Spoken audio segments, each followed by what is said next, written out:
You, John Fitzgerald Kennedy, do solemnly swear I, John Fitzgerald Kennedy, do solemnly swear that you will faithfully execute the office of President of the United States that I will faithfully execute the office of President of the United States and will, to the best of your ability, and will, to the best of my ability, preserve, protect, and defend the Constitution of the United States. preserve, protect, and defend the Constitution of the United States. So help you God. So help me God.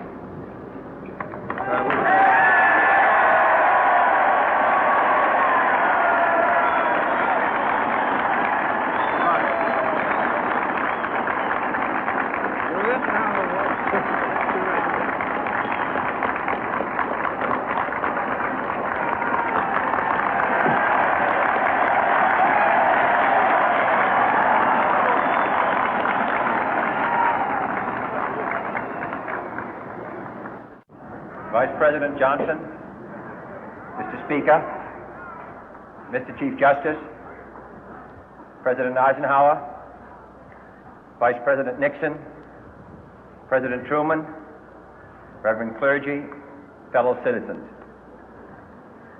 We observe today not a victory of party, but a celebration of freedom, symbolizing an end as well as a beginning, signifying renewal as well as change. For I have sworn before you and Almighty God the same solemn oath our forebears prescribed nearly a century and 3/4 ago. The world is very different now, for man holds in his mortal hands the power to abolish all forms of human poverty and all forms of human life. And yet the same revolutionary beliefs for which our forebears fought are still at issue around the globe. The belief that the rights of man come not from the generosity of the state, but from the hand of God. We dare not forget today that we are the heirs of that first revolution. Let the word go forth from this time and place to friend and foe alike that the torch has been passed to a new generation of Americans born in this century, tempered by war, disciplined by a hard and bitter peace, proud of our ancient heritage, and unwilling to witness or permit the slow undoing of those human rights to which this nation has always been committed and to which we are committed today at home and around the world.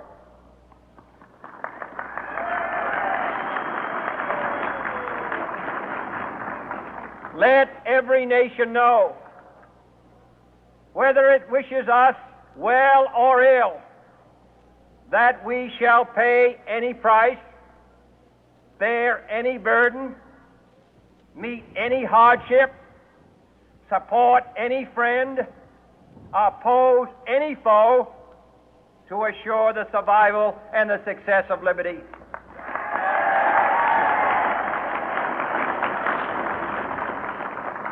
This much we pledge and more.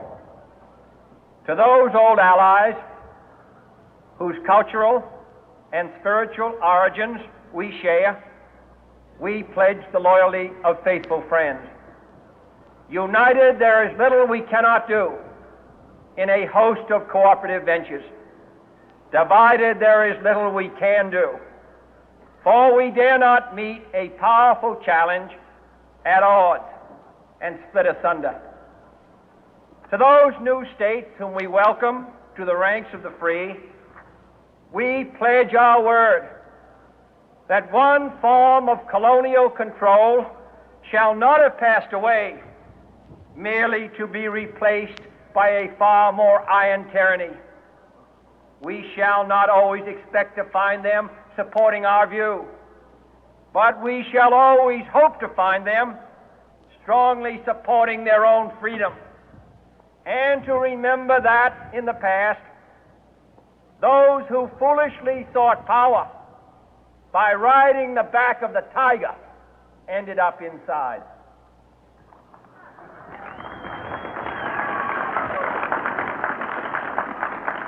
To those people in the huts and villages of half the globe struggling to break the bonds of mass misery, we pledge our best efforts to help them help themselves for whatever period is required, not because the communists may be doing it, not because we seek their votes, but because it is right. If a free society cannot help the many who are poor, it cannot save the few who are rich.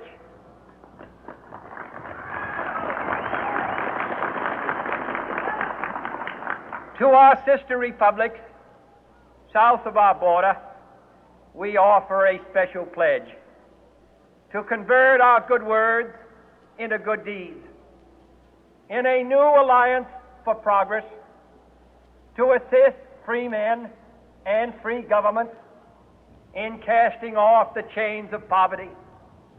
But this peaceful revolution of hope cannot become the prey of hostile powers. Let all our neighbors know that we shall join with them to oppose aggression or subversion anywhere in the Americas. And let every other power know that this hemisphere intends to remain the master of its own house.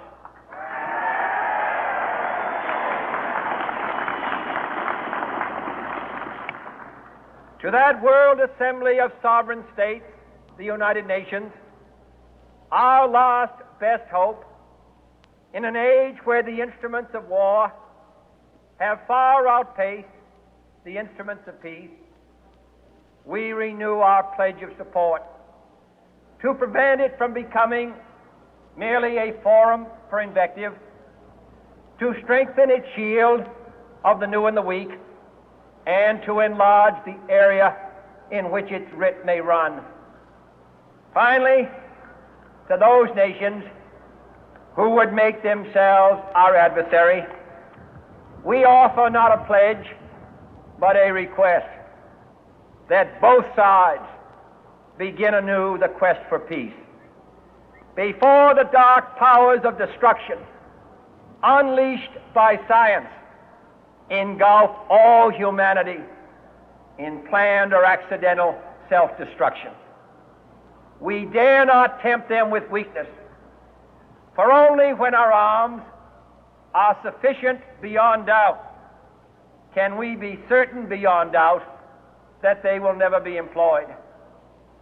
But neither can two great and powerful groups of nations take comfort from our present course, both sides overburdened by the cost of modern weapons, both rightly alarmed by the steady spread of the deadly atom, yet both racing to alter that uncertain balance of terror that stays the hand of mankind's final war.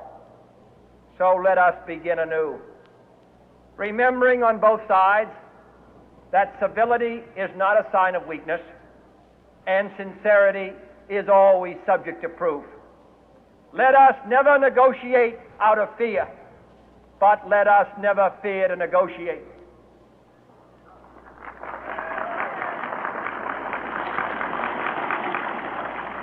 Let both sides explore what problems unite us, instead of belaboring those problems which divide us. Let both sides, for the first time, formulate serious and precise proposals for the inspection and control of arms, and bring the absolute power to destroy other nations under the absolute control of all nations.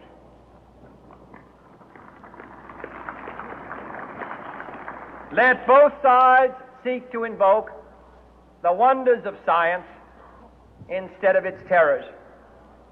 Together, let us explore the stars, conquer the deserts, eradicate disease, tap the ocean depth, and encourage the arts and commerce.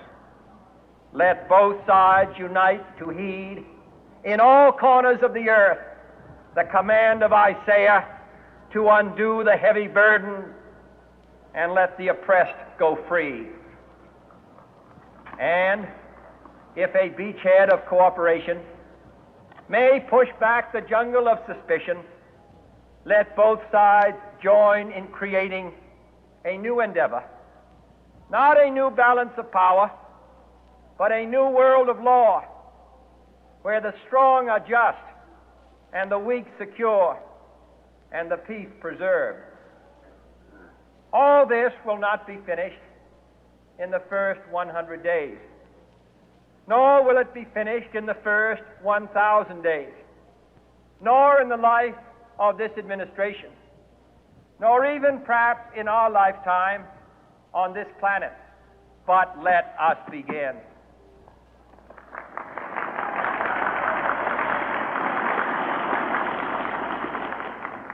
In your hands, my fellow citizens, more than mine, will rest the final success or failure of our course.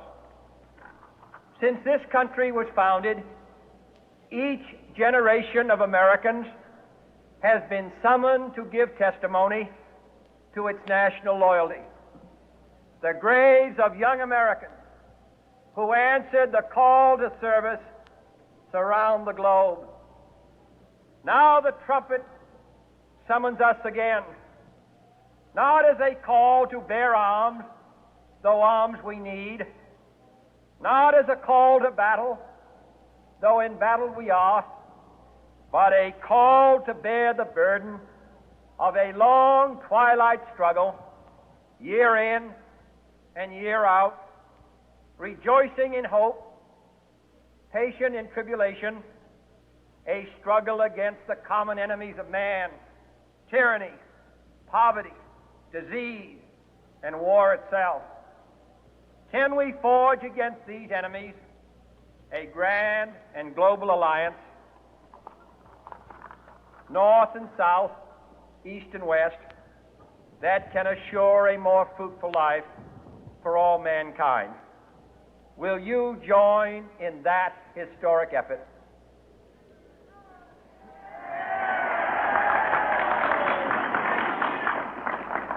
In the long history of the world, only a few generations have been granted the role of defending freedom in its hour of maximum danger. I do not shrink from this responsibility. I welcome it.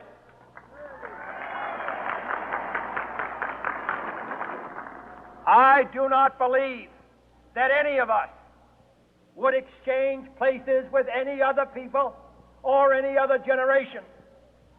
The energy, the faith, the devotion which we bring to this endeavor will light our country and all who serve it.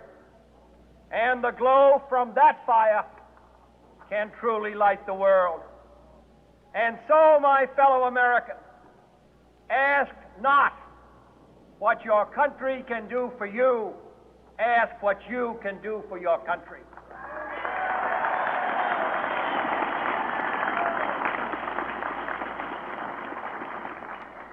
My fellow citizens of the world, ask not what America will do for you, but what together we can do for the freedom of man.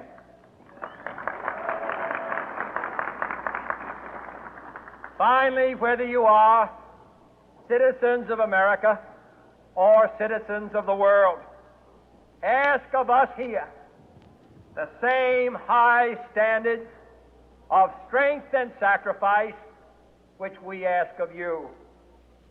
With a good conscience, our only sure reward, with history the final judge of our deeds, let us go forth to lead the land we love, asking His blessing and His help, but knowing that here on earth God's work must truly be our own.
What's your name? John. What's your last name?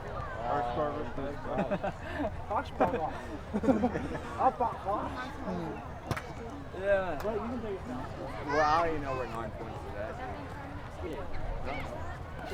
That's freaking awesome. Is it? Like down in Chinatown? I know where Bullfrog is at. Is that what's called Georgetown? We just call it Bullfrog. Yeah, I could hang out at Bullfrog Inn for a little bit and get some drinks on. Yeah, that'd be cool. Yeah, man. Well, you got two sisters. Oh, you guys got your team.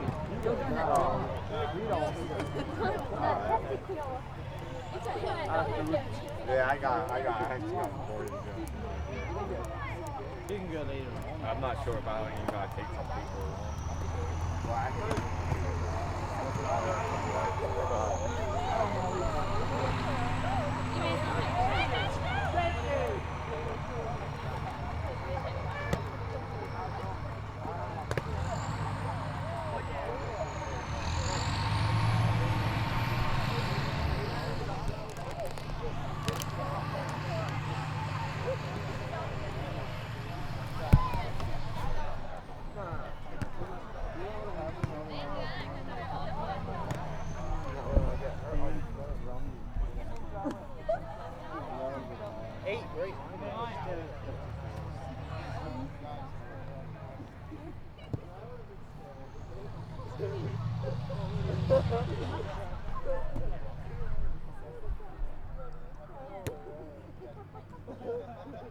Everybody's like, intercourse is gonna win.